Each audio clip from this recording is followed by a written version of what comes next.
Manchester টেস্টে ঋষভ পান্তের ভাঙা পানি ও ব্যাট হাতে সিঁড়ি বেয়ে নেমে আসার দৃশ্য এখনও ক্রিকেট ভক্তদের কাছে টাটকা।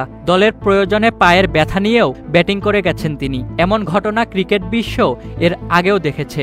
এশিয়া কাপে শ্রীলঙ্কার বিপক্ষে চোট পেয়ে মাঠ থেকে উঠে যাওয়ার পর আবার ভাঙা হাত নিয়ে ব্যাট করতে নেমেছিলেন বাংলাদেশের সাবেক অধিনায়ক তামিম ইকবাল।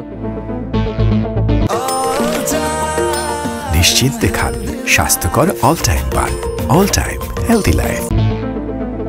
যদিও ভারতের দ্বিতীয় ইনিংসে পান্তকে ব্যাটিংয়ে নামতে হয়নি, কিন্তু দলের প্রয়োজন হলে আবারও নামতেন তিনি। সেই প্রস্তুতি নিয়ে রেখেছিলেন এই ব্যাটার। ভারতের কোচ গৌতম গম্ভীর পান্তের এই মনোভাবকে সামনে রেখে এগিয়ে যাওয়ার পরামর্শ দিয়েছেন ভারত দলকে। ইংল্যান্ডের বিপক্ষে ভারতের প্রথম ইনিংসে চোট পেয়ে মাঠ থেকে উঠে যাওয়ার পর আবার পরের দিন সবাইকে অবাক করে দিয়ে ভাঙা পা নিয়েই ব্যাট হাতে নামেন পান্ত। দলের জন্য করেন গুরুত্বপূর্ণ রান, সাথে তুলে নেন নিজের অর্ধশতক। ভারতের দ্বিতীয় ইনিংসেও বিশেষ জুতো পরে মাঠে চলে এসেছিলেন এই ব্যাটার, যদিও তাকে আর মাঠে নামতে হয়নি। ম্যাচ শেষে পান্তের এই মনোভাবের প্রশংসা করেছেন গম্ভীর।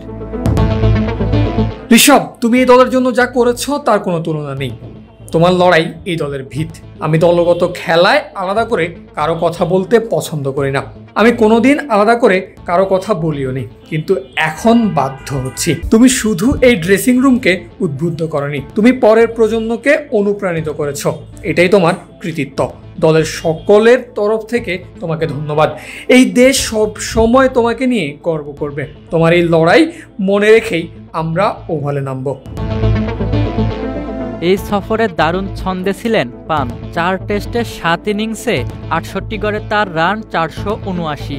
3টি 50-র পাশাপাশি করেছেন 2টি সেঞ্চুরি। চোট পাওয়ার পরেও কোন মানসিকতা নিয়ে ব্যাটিংয়ে নেমেছিলেন তা জানিয়েছেন এই ব্যাটার। বলেছেন, দলের জন্য যা ভালো সেটাই করেছেন।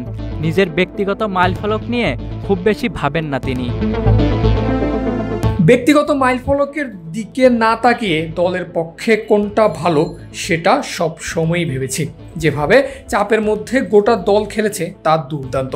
পাশাপাশি যেভাবে গোটা দেশ আমার পাশে থেকেছে সেটা দেখে আমার পক্ষে আবেগ ধরে রাখা কঠিন।